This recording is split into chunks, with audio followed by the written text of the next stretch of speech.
change what I've been trying to say. Words don't come straight from my head to my mouth.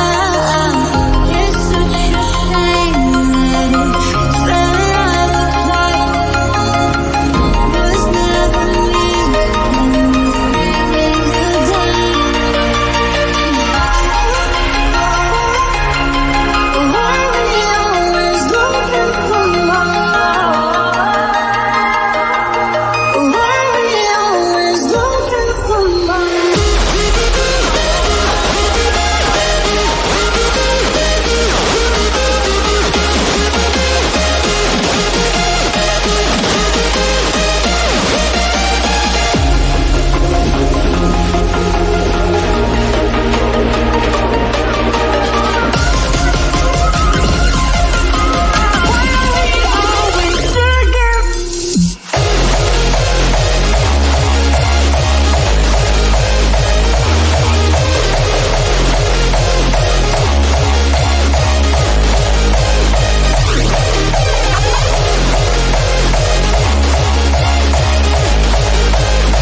just couldn't start it on my eyes on the top.